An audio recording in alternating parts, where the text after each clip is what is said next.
You are listening to Hit Play, Not Pause, a feisty menopause podcast for active, performance-minded women. I am your host, Celine Yeager.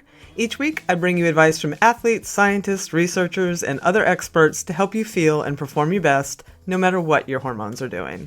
This show is a production of Live Feisty Media. Hello, strong, feisty women. I hope you all are well. So before we get to it, I would first like to say thank you to everyone who came up to me at Grinduro in Pennsylvania last weekend to say how much you enjoy the show or how much the show has helped you. It's really always so very heartwarming to me to meet audience members in the wild and connect with you all. So thank you. I hope you had a great ride and enjoyed our beautiful state. The course was properly rowdy and very, very fun. And I hope to see you out there at another event sometime this summer or fall. Um, so getting into the show, a couple of weeks ago, we did a show on basic nutritional supplements for midlife and menopausal women. And at that time, I promised a follow-up specifically on sports supplements or ergogenic aids, as they're called, for our demographic. And here it is. I sat down with Kristen Arnold of Sports Nutrition for Women to go over what she finds works best. And though I use a number of these already, like creatine and collagen and beta-alanine, I learned more than a few things during this discussion, and I'm pretty sure you will too. Kristen is just such a great resource for this topic. She is a board-certified sports dietitian, a cycling coach. She's a retired professional athlete herself. She has done the Continental Divide, which I just learned. And she's also a team sports director for USA Cycling and for professional cycling teams.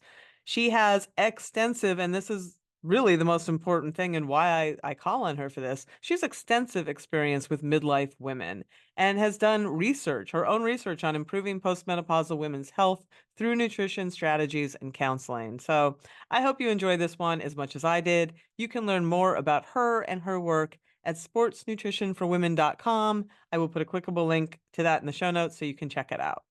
Before we get to it, just a couple of more nutrition and supplementation related items. I got a question in my SpeakPipe inbox about the timing of supplements, like when is the best time to take them, which I floated by Kristen for her 2 cents. And she said the timing of supplements depends on the supplement and the person's lifestyle. For example, research does show that taking iron in the morning compared to the evening or several hours post-exercise with vitamin C rich foods is the best time and situation to absorb the highest percentage of that mineral. But ideally, you should also not take it while drinking coffee or other food containing tannins or eating foods with oxalates, which like grains.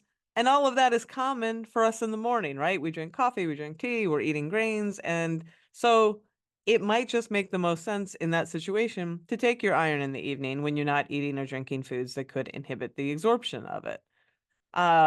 Foods, fat-soluble vitamins like vitamin D are best taken with fat-rich foods like nuts, seeds, and fatty fish. So when are you eating your fatty foods? Probably best to take then.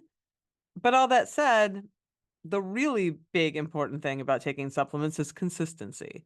So morning is often the great time. That's when I take them, to just remember it's part of a habit, and consistency is king with these things, especially supplements that we're going to talk about in the show today, like creatine or adaptogens that need to build up in your system over time.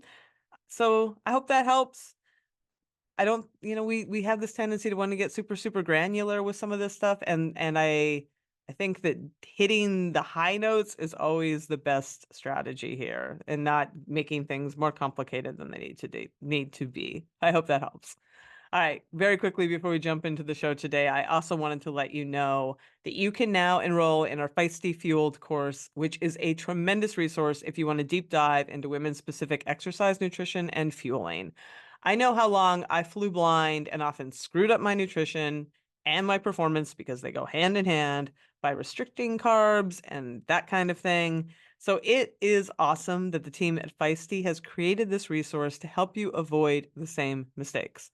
The course is jam-packed with knowledge on how our bodies use different types of food, how our hormones can subtly shift our fueling needs, and even how mindset and body image have a huge impact on what we eat and how we fuel, and often get in our way. So we want to give our body what it needs to perform its best.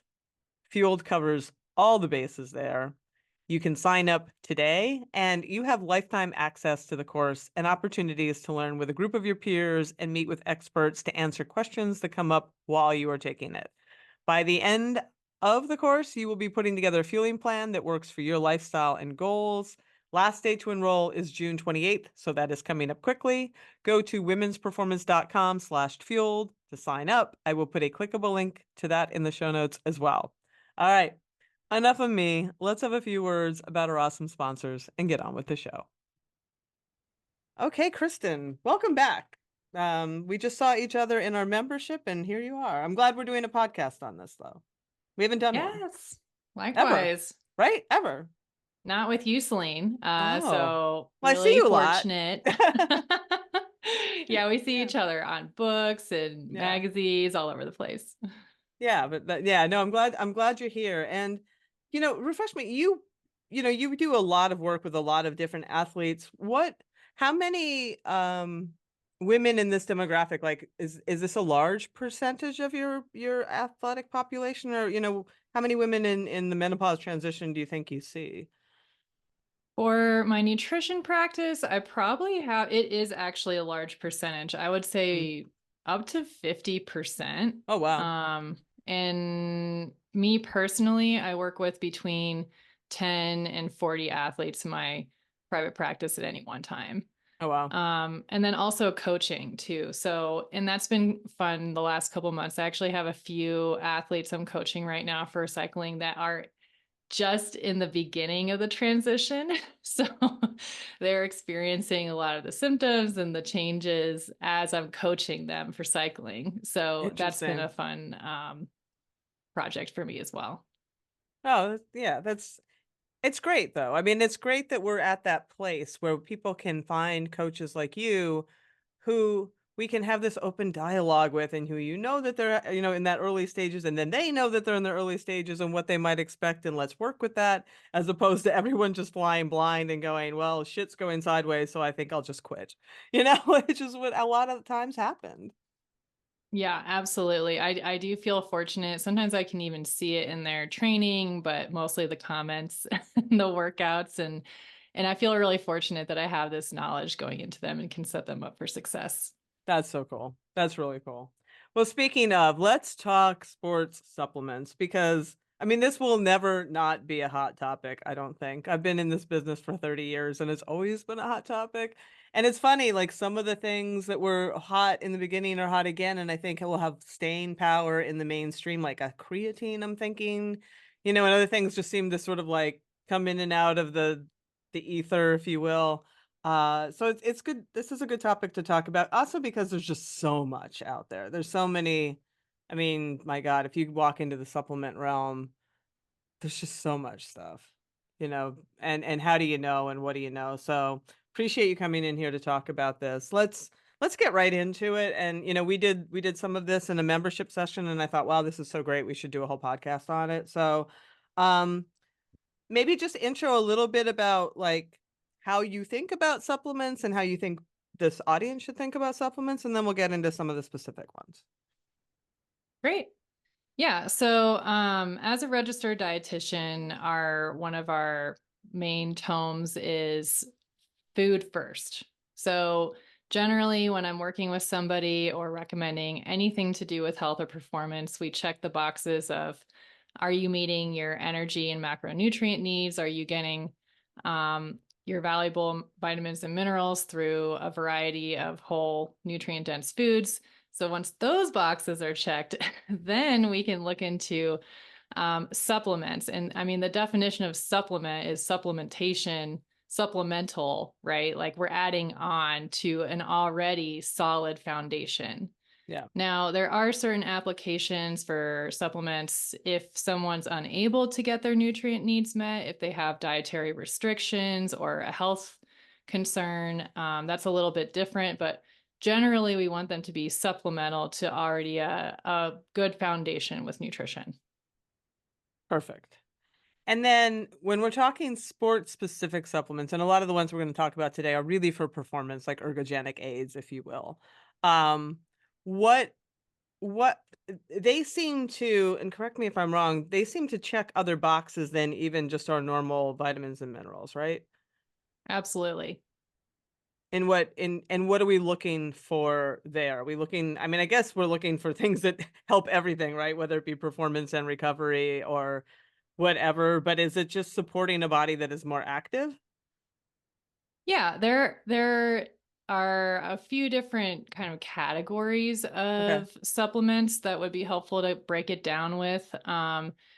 So you mentioned ergogenic aids, right? Yeah. Ergogenic aids are anything that improves or optimizes specifically performance. Okay. So when we're looking at a supplement that's considered an ergogenic aid, or we want to see if it's an ergogenic aid, we're looking at, does taking this supplement once or over time improve things like time to exhaustion, um, time trial performance, how far can you jump, how high can you jump, how many times can you jump, right? All these fun like performance metrics. Like, does it Mhm. actually improve your physical or mental performance?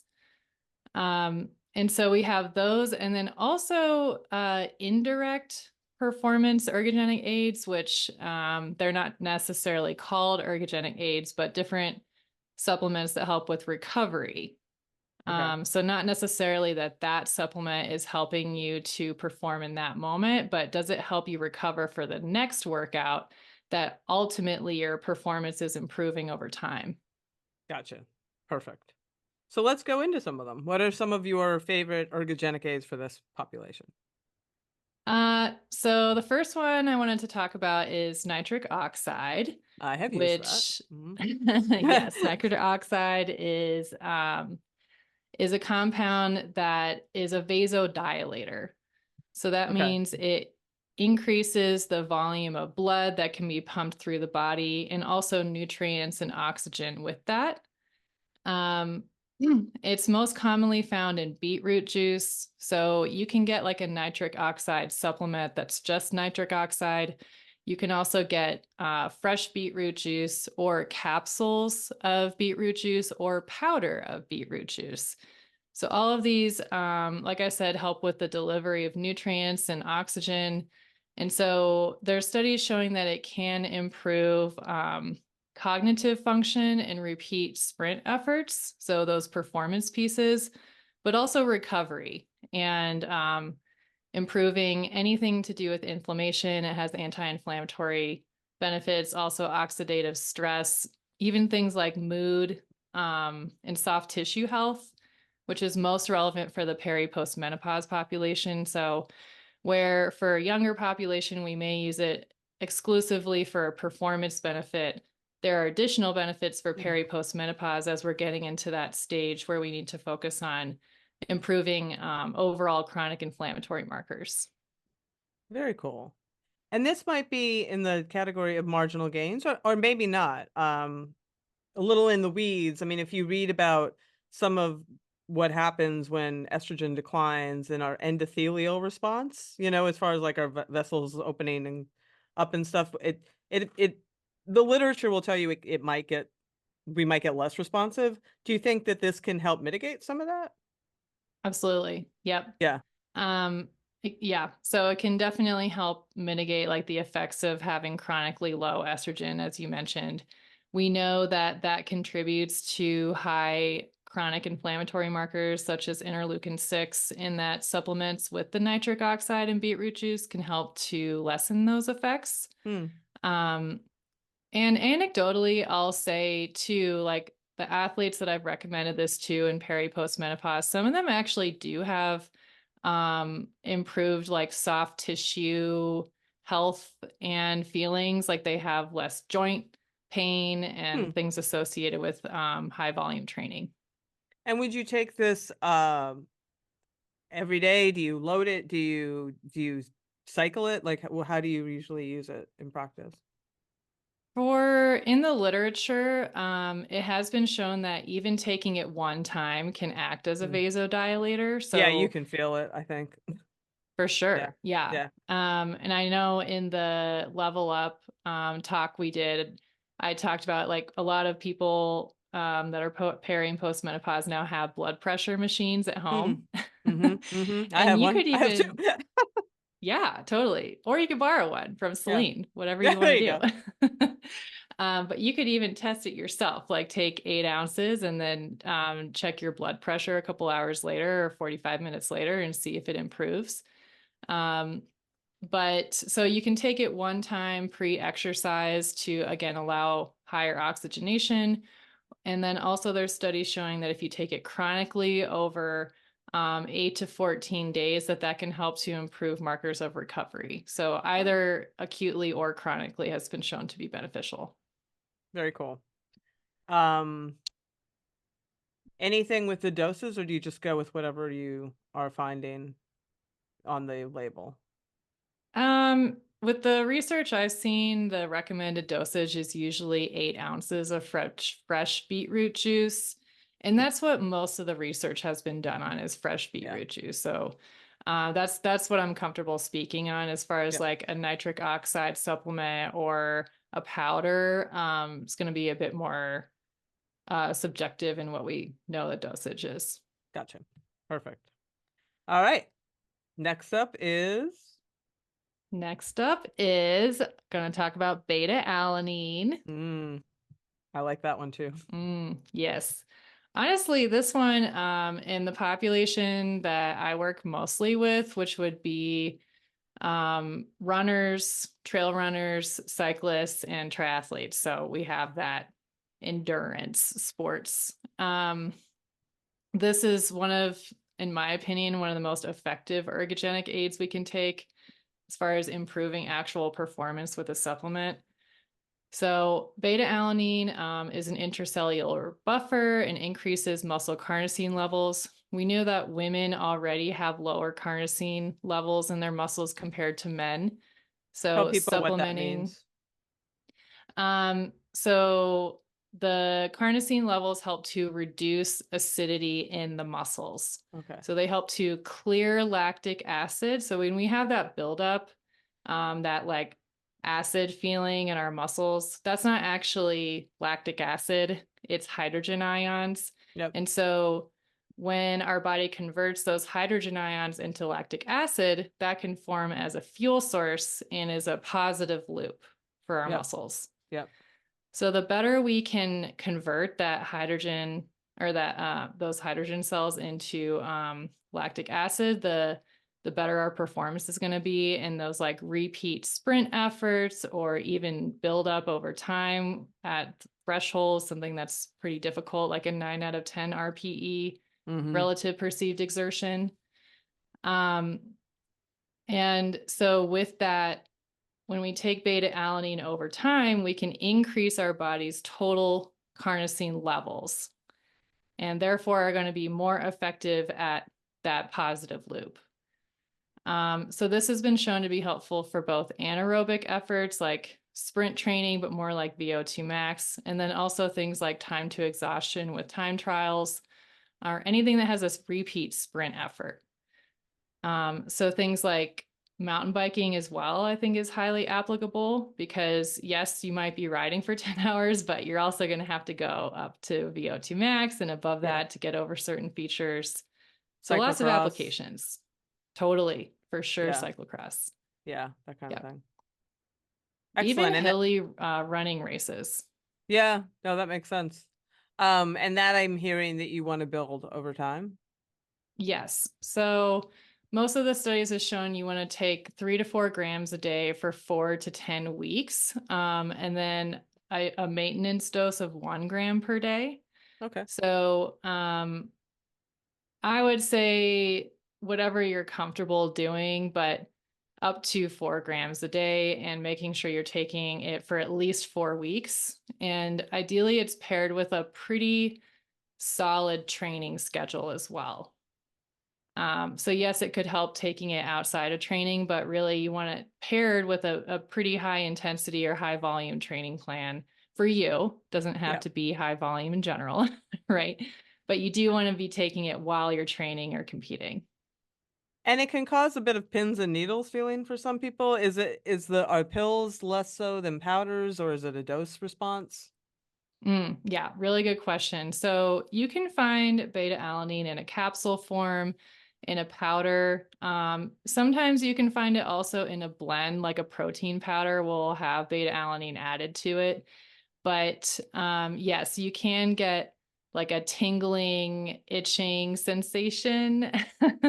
Yep. And taking something that's a slower release will definitely help to reduce those symptoms. So a capsule is going to be better than a powder to reduce those side effects. Yeah. I never feel that with a capsule, but I always feel it with a powder. I always get Yes. that. And the more like the higher doses the powder, it can get almost unbearable. It's just like it's very, very pins and needly, but yeah, I never feel that way when I take a capsule. So good to know. Yeah. Cool. All right. Check. Do we have I'm sure we're gonna talk about creatine at some point. Is that the next one on Maybe your I'll list or what's save it for next? last. Just kidding. Actually, that's a great one to go next to. So, like beta alanine, creatine also needs to be taken chronically.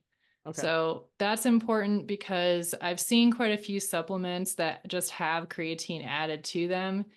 And this isn't something that you can take like right before a lifting session and it's going to help you in that moment. You need to take it over time, and that creatine needs to build up in your system to have a positive effect. Yeah. And there's always questions regarding, I mean, we should tell people like we've done entire things on creatine. We should tell people like what the benefits of creatine are, which I feel like there's more all the time. I see a lot of really specific benefits though for, both women and older populations. It seems like there's just it just helps with muscle maintenance and production for older athletes. And I'm seeing like really great brain research too. But maybe talk a little bit about what creatine is actually doing for you and if people need to load it, because I think that's where people get problems. They'd be like, oh, my gut, or oh, this is not comfortable for me. But I don't know that most people get that with like 3 to 5 grams a day over time. Yeah. Yeah. I'm glad you have that context too. I think originally, so if you don't know much about creatine, I think it was only really recommended to like wrestlers or bodybuilders. And I'll actually say this, just a side note story. I'm from Columbus, Ohio, and we have it's called the Arnold Fest. Oh, wow. And Arnold Schwarzenegger, I'm assuming. Arnold Schwarzenegger, it's actually a really cool event. It's like this like international symposium with all these different sports, um, bodybuilding, but also competitive weightlifting, gymnastics, jump roping. I've never seen competitive jump Wow. roping before. And there's masters categories of everything too. So you get this really interesting mix of people, but they had this like, they also have a huge expo, right? And there's all these weird supplement companies you've never heard of. If you know what Bang Energy drinks are, they had like a full on DJ set like in the middle. It's crazy. But there's a couple supplement companies that are marketed towards women. And they usually have to do with weight loss Hmm. or with Fat burning. cutting calories. But I remember talking to one of the reps, and they had one that was women specific and one that was men specific. The only difference is that it didn't have creatine in it. And he said it was because women don't want to get, like, they don't want to get bigger muscles. They don't want to get bulky. Yeah, they don't want to get bulky. Um, yeah, I was personally offended. Wow. Um, anyway, so now we know better and we understand that, especially in that post menopause life stage, that maintaining and putting on lean body mass is one of the most effective things we can do for our health and also our longevity. Like just 100%. understanding, like being able to be active and um, do the things we want to do, we need to have that lean body mass. So Yep. muscle mass primarily. Yeah. And we know that creatine, the supplement helps to increase overall phosphocreatine in the muscles. That helps to regenerate ATP, Yep. which leads to muscle protein synthesis. and growth of lean body mass. Gotcha. So for this population, like again, it's best paired with like a resistance training program or Hmm. HIIT training or something that hypertrophy, something that's actually working to build muscle. This will help to attenuate that, like make it even more effective. And what you mentioned about dosage. So, in traditional research, the recommendations are to do a loading phase of up to 20 to 25 grams per day for 3 to 5 days. I know it's a my, lot. my eyebrows just went up I because know. that is a lot. Yeah. And then do a maintenance dose of 5 grams per day. But I will say that the 5 grams per day is totally fine. It'll just take you longer to have those benefits. Right. And I'll say too, anecdotally, like I know a lot of people that don't really experience symptoms. Even when they Typicals, load. correct. Yeah. Yeah, typical symptoms are water retention. And again, like, yes, maybe you put on a couple pounds of water, but it doesn't really affect like your daily life or your quality of life. It's not that big of a deal. It'll go back down. If you do have like bloating and things that are decreasing your quality of life or how you feel, yes, for sure, go down to the 5 grams per day, and that'll be beneficial as well. Gotcha. Perfect. All right. What do we have next? Okay, so I'm thinking along the lines of muscle protein synthesis. Let's go to essential amino acids and branch chain amino acids. Great. Yeah. So Celine asked me to add this because I know, I Comes up mean, all for the time. comes up all the time, which is one part. There's more research being done on EAAs and BCAAs, but also, yeah, it's in the media more too. There's more products coming out. Yeah. So again, specific for the peri and postmenopause population, we know that especially in, well, really in both peri and postmenopause, there has been shown to be greater muscle use for energy source during Mm, exercise than there is pre-menopausal. mm. And so what that means is that, again, it's really important that we protect the lean body mass that we have from being used as an energy source or depleting of any kind. So the essential amino acids, either before, during, or after exercise, can help to replenish um, those amino acids that are potentially being used during exercise. And so we can eventually grow our lean body mass. Yeah, that's If you're not important. familiar, like amino acids make up protein molecules. Yep. So I like to think about it. Each amino acid is a piece of spaghetti, and then a protein molecule is like a ball of spaghetti all Hmm. coiled together. Yep. So it is interesting, like in the last 5 or 10 years that they've been doing research on BCAAs, it doesn't necessarily help with performance. So there's quite a few supplements or drink mixes out there that will add BCAAs. And it's one of those things like in theory, it should help performance. Like they're part of um, the ATP pathway and improving mTOR, which is another marker that helps with energy production, but it doesn't actually show to improve markers of performance. But again, it can help with recovery and optimizing body composition and building lean body mass, and also make better or attenuate muscle soreness. Hmm. So there was a meta-analysis that came out in the last couple of years that talked about that. So that was helpful too. So when you're talking about, and this question comes up a lot too, and I'm honestly not clear on it myself because there's essential amino acids and then there's a subset of them, isoleucine, leucine, and valine, that are the branch chain amino acids. Like, why are those three often singled out, those branch chain amino acids? So the branch chain, so like you said, good job with the names, by the way. It took Thank me a you. while to memorize those. So essential amino acids, also for people that don't know, are amino acids that are required by the body that we cannot produce ourselves. So the body actually can produce its own amino acids, but essential ones are ones that we need to be taking in through food. And then, Hmm. like you mentioned, there's branched chain amino acids that are a subset of those. Specifically, leucine has been shown to be kind of like the top performer as far as building muscle protein synthesis. And so they're Right. in that mTOR pathway, which is an anabolic signaler, and it mediates muscle protein synthesis. Gotcha. Um, Isoleucine and valine are also part of that, but leucine's kind of like the top performer there. So should people try to just take them all? I mean, like, I mean, it's should you get like because what are there 9 essentials?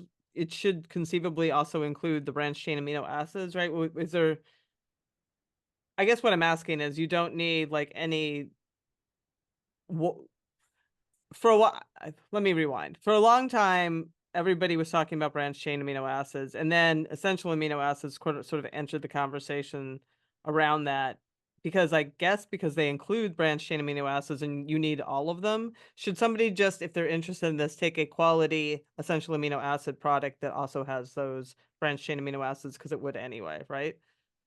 Yeah, yeah, Okay, totally. I think it's just like inclusion of more.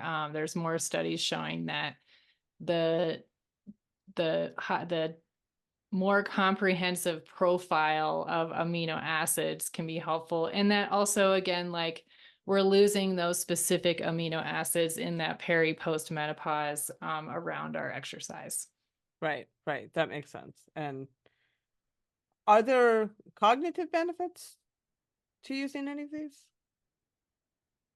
TBD is my Okay. answer there. So Because I mean, I know Amino Vital tried to sort of promote that for a while. Like there was they had a moment in the sun, I don't know, 15 years ago too or something, but it wasn't even for what you're talking about. It was for mental clarity. Um, and I hear echoes of that coming around, but I don't know if that is a thing. yeah, well, so one of another essential amino acid, so this is like not a BCAA, but it's Hmm. in the essential is tryptophan. Oh, okay. Hmm. And tryptophan has been shown to improve serotonin production, which can improve with things like depression and boosting mood. Yeah. So I would say at this point, there's like promising research in that, but I don't think it's like recommended clinically. Right. But if you're already doing it, it's potentially like a side benefit. Gotcha. Perfect. Okay. Next up. Let's go with collagen. Okay, that's a hot one right now too, especially in this audience. Yes. So I'm kind of grouping them all. As you can see, a repeating theme is that we are trying to improve lean body mass Hmm. retention and production. Yep. So some people, like the best we can do is retain what we have at certain times of our lives, and then other times we're able to grow it. Um, Collagen is, yeah, it's kind of a hot topic right now. I get a lot of questions about it in my practice, like, should you be taking it? Why should you be taking it? Specific for peri post menopause, there are some really cool studies coming out that it helps to improve bone density. Mm, that's important. And again, like when we get into postmenopause, we have low, um, almost undetectable levels of estrogen. Estrogen is protective of bone density. So any kind of strategy that we can implement to improve or maintain the bone density that we have, I think we should go for. Because there's just not that many options out there Yeah. for this. And we know after the age of around 30, 35, our bone density at that point is usually just going down or maintaining what we have. Yeah. So, Yeah. No, yeah. that's very important. Um, are there collagen, I think, gets very weedy very quickly when you start talking about different types and forms. I mean, is the collagen, do you need to be taking collagen peptides for an absorption? issue? Like what are the best forms of collagen? Do we know that yet that women should be looking for? I wouldn't say that we know exactly the best kind. If you do a literature search, yes, we need collagen peptides. It's best absorbed with vitamin C. So Okay. taking it with vitamin C helps absorption. A lot of supplements these days, powders will have vitamin C in them to help with that. Also, actually, nitric oxide helps too. Hmm, So doing like beetroot juice with collagen powder is like a super combination. that's kind of Um, cool. yeah, there's some really interesting studies there. But then um, what I've seen in the literature is you get a lot of companies that will hire they'll hire research groups in a academic setting that's on their specific supplement. So Yeah. they'll say like this product helps with this thing, and I do believe that the research is sound and that the researchers aren't going to publish falsified data just to like promote a company in this situation. But that being said, I haven't really seen research come out that's like this specific peptide is helping with this specific thing. It's more like this company has Right. developed this product in their own lab and then it's tested in an academic setting. Yeah. Gotcha. Is there anything But else we that need to being know about said, that? like other applications too, I wanted to mention. So there's some really cool studies coming out about how taking collagen 45 minutes before physical therapy or strength training from like an ACL tear or some kind of traumatic soft tissue injury can help to accelerate recovery from Hmm, that injury. that's cool. And we have even seen these studies where they've been able to show that the collagen that you take through food is actually getting to that specific tissue that's trying to heal too, which is really cool. How do they see that? I don't remember. That's okay. I just um, like that's a fascinating bit of knowledge. yes, I should look into that again, but I know there's some kind of marker that they put in the Oh, that would product make and sense. and then Hmm. they can track it through the body. Through signaling. Yeah, So, and they can show that the um, like collagen itself in the soft tissue itself is reforming in that moment. that's very cool. Good to know. Thank you for that. All right. Are there others in this category? I think that's it for improving lean body mass, muscle protein synthesis. So, a couple of the other ones that I wanted to talk about have more to do with recovery and then overall just supporting the body for both performance and health. Perfect. Okay. So let's start with tart cherry juice. Okay. Okay. So tart cherry juice has potent antioxidants and it's been shown to improve muscle soreness and have anti-inflammatory benefits. There's also a compound in it that is a precursor to melatonin production. So it doesn't have melatonin in it, but it could potentially help your body produce melatonin. And this is something that the studies have shown that taking it chronically is the most effective, at least for the markers that they were testing. But also, I personally think taking it every once in a while is also helpful. Yeah. Um, and it's more of a food than a supplement. You can get tart cherry juice capsules, like with tart cherry juice extract. I've seen like sleep formulas from different companies that will have combinations of like protein powder with Hmm. melatonin and tart cherry juice extract. So they kind of like blend all these things together. And but most of the studies are done on the fresh tart cherry juice itself. And again, with the muscle soreness and then also sleep performance as well. Excellent. And that's It's self-evident why it's good for this audience, like, that has trouble with sleep. Yeah. Totally, Yeah. totally. Yeah. And the antioxidants, again, having those anti-inflammatory Mhm. properties in that peri and mostly postmenopausal phase. Yeah. Perfect. Okay. Along those lines, with anti-inflammatory, we also have omega-3s Okay. and fish oil. Mhm. So, fish oil is high in DHA and EPA, which are two of the most well-studied omega-3 compounds. And those specifically have been shown to have potent anti-inflammatory effects. And so these have been shown to be helpful for even things like joint pain, arthritis, any kind of inflammatory related disease risk.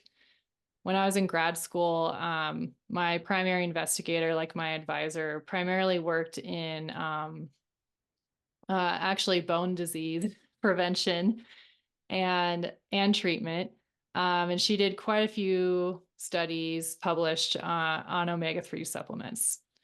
So again, it's not one of those standard practice yet. Like there's not enough research to support it, but there's pretty promising research coming out about it being protective also for bone density. Wow, that's cool. Yeah. But other than that, like factors that it's been shown to be helpful to improve muscle recovery, also things like mood and depression and even cognition. Again, one of the primary um, symptoms that I hear about from my perimenopausal athletes is like cognition and mood, like brain fog, Mhm. having a hard time tracking thoughts, like their emotions are affecting them in different ways than they're used to. So, omega-3 supplements can be helpful there. And the dosage is really dependent on the application, like what you're using it for. Also, your overall diet. This is another one too. Like, I've heard athletes that were using omega-3s, like if you're like, oh, I don't need to eat salmon because I take omega-3s, and that is like chalkboards in my brain I as a hear you. dietitian. Yeah. So definitely recommend still incorporating omega-3 rich foods. So Yep. salmon, sardines, mackerel, herring. These are the ones that are rich in those DHA, EPA, omega-3s, but otherwise also taking a supplement can be helpful for those applications. Excellent. Thank you for that. Next up? All right, let's go vitamin D. So wanted to talk a bit about any kind of individual vitamin or mineral uh, as it goes. So in a perfect world, you would get blood work done to see if you have a deficiency in any of these vitamins or minerals. I will tell you, like learning in grad school, a lot of the tests that we can get on these individual vitamins and minerals are not um, as validated or consistent as we'd like or Mm. reliable. But some Mhm. of them are. Like we know serum iron's pretty reliable. We know serum vitamin D is pretty reliable. But some of the other ones, like the B vitamins, are less consistent. But regardless, ideally, we're getting our needs met through food, getting a blood test, and then if we have a deficiency, then supplementing. And would that be vitamin D3? Most of the time. Yep. Okay. D3 is one of the best absorbable forms of vitamin D. Mhm. So that's why you'll see it in a lot of companies have vitamin D3. But I'll say anecdotally as well, like I work for Athlete Blood Test Okay. and I write reports for them. So athletes get their blood work done and I write a report that goes to them. And I would say probably 90, I would say 90% of blood panels I see, people are either deficient or could benefit from supplementation. Wow. That's pretty high. Yeah. Yeah.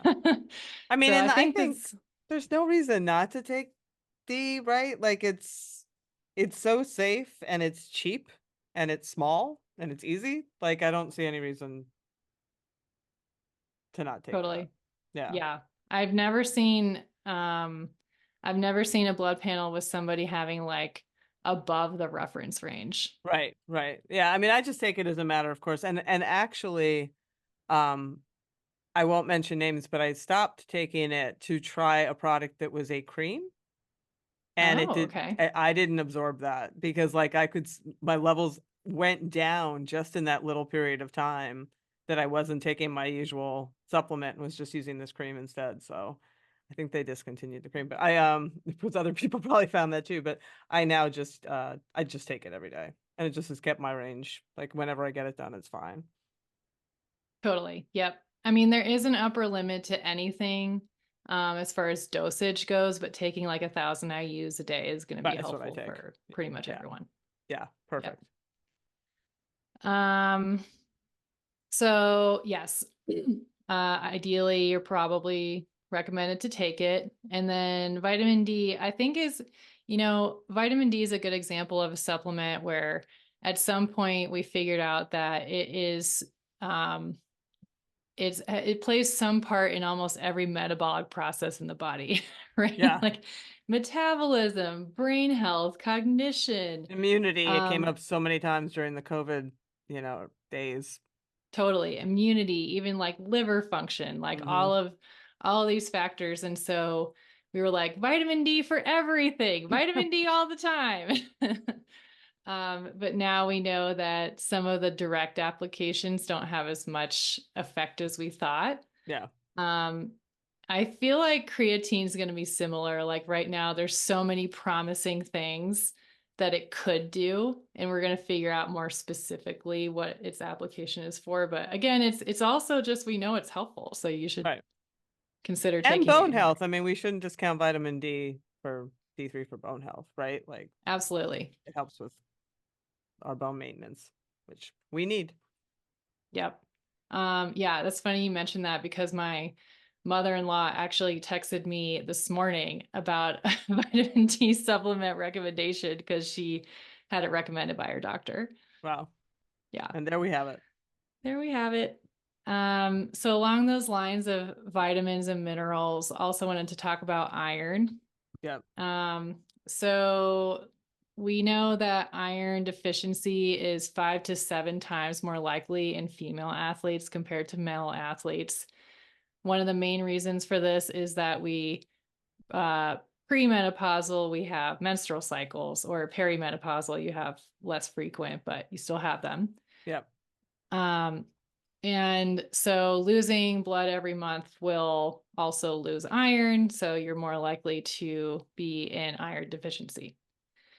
So iron is one of those supplements that you can have iron overload, which is ultimately like deadly.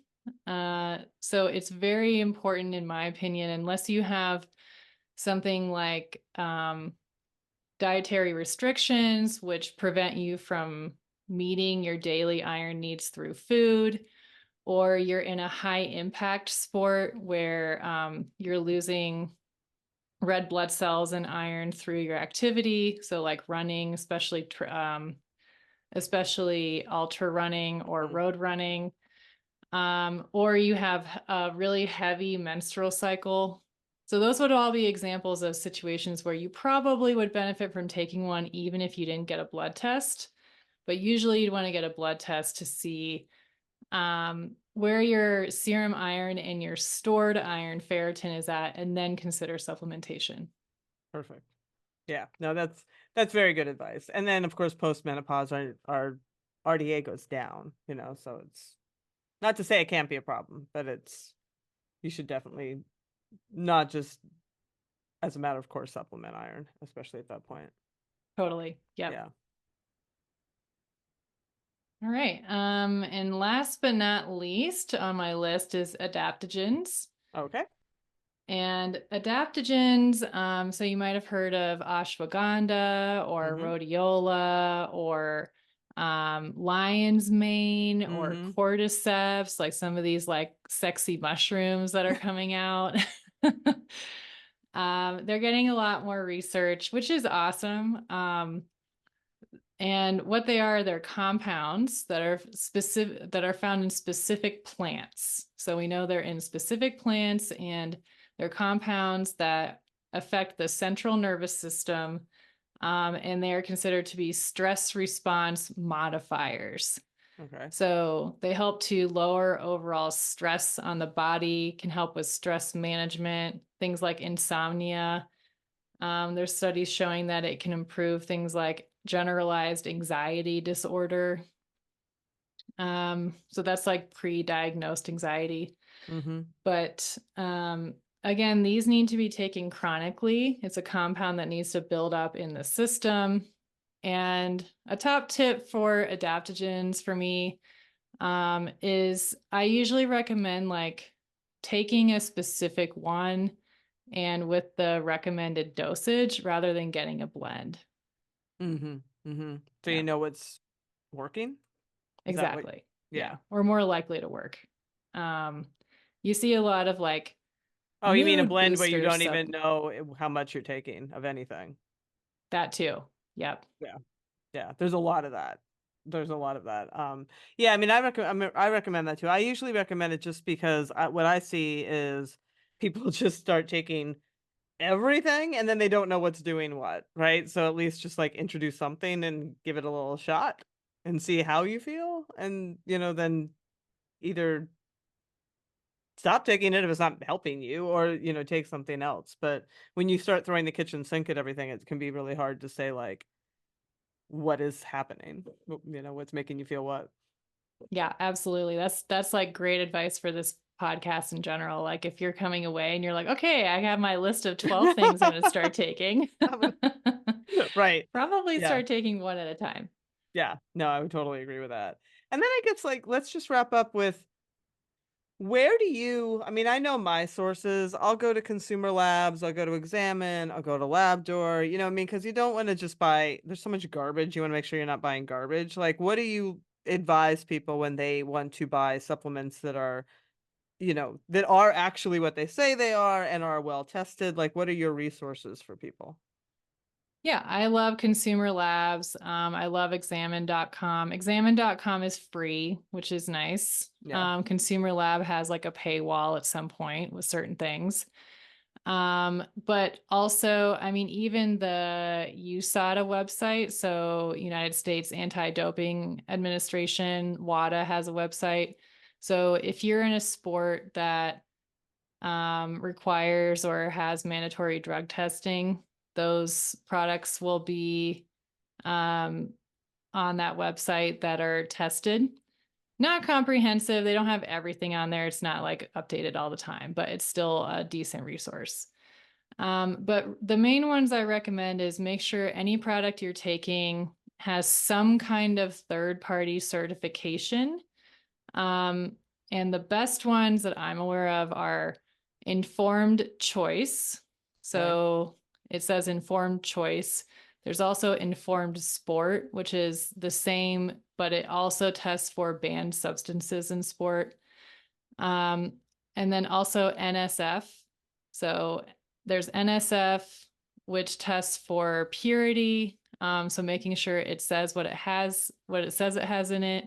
It has the correct dosage it says it has in it. And it also doesn't have any other substances that are contaminating it. Yeah. And then there's also NSF certified for sport, which technically is the only one that's recognized by USADA and WADA. But that one again is the same certification plus testing each individual batch for banned substances. And not everyone will do that because of just cost prohibitiveness, right? Like, Yes. yeah.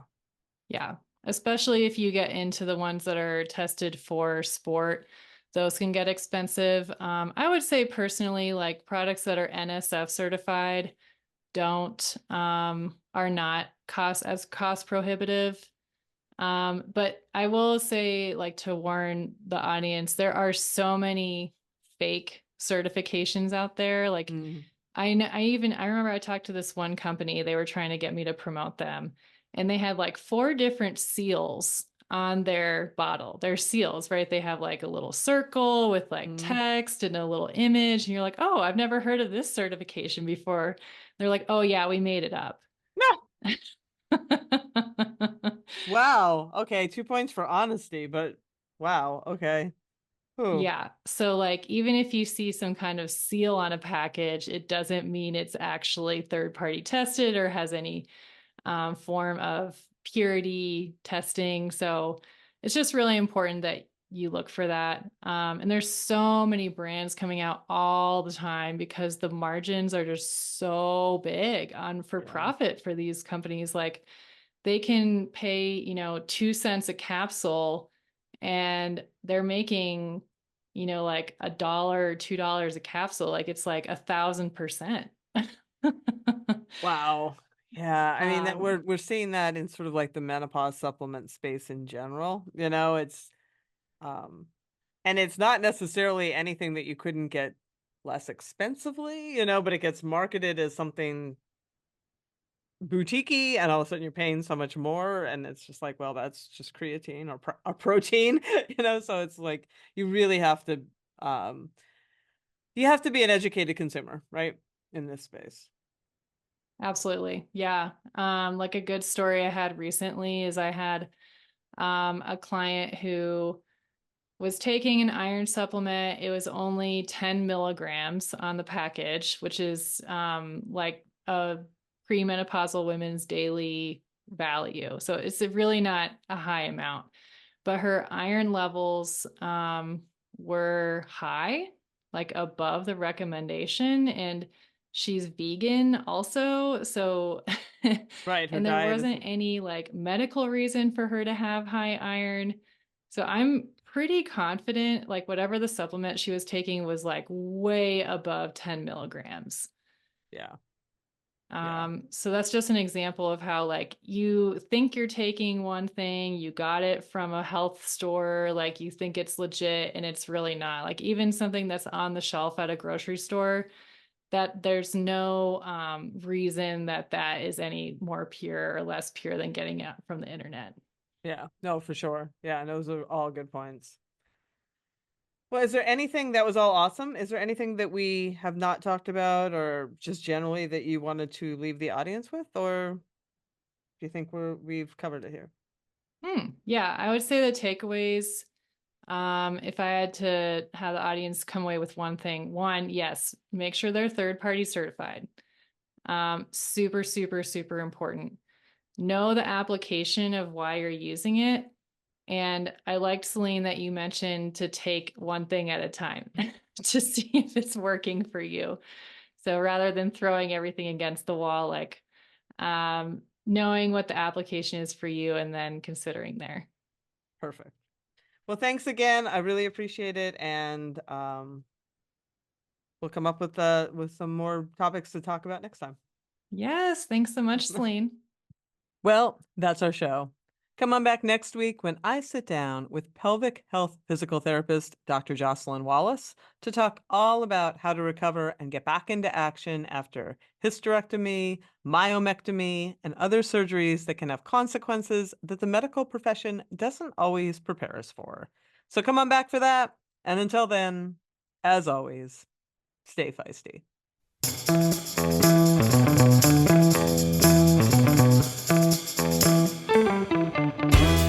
You've been listening to Hit Play, Not Pause, a feisty menopause podcast for active, performance-minded women. I'm your host, Celine Yeager. The show is edited and produced by the strong, talented, and amazing women at Live Feisty Media. Follow us on social media at Feisty Menopause, and please help us spread the word. Screenshot and share this episode on your social media channels with the tag @FeistyMenopause. Share the show with your friends, and please subscribe, like, review, and rate this show wherever you get your podcasts. Word of mouth and good reviews make it easier for other listeners to find. Thanks for listening, and as always, stay feisty.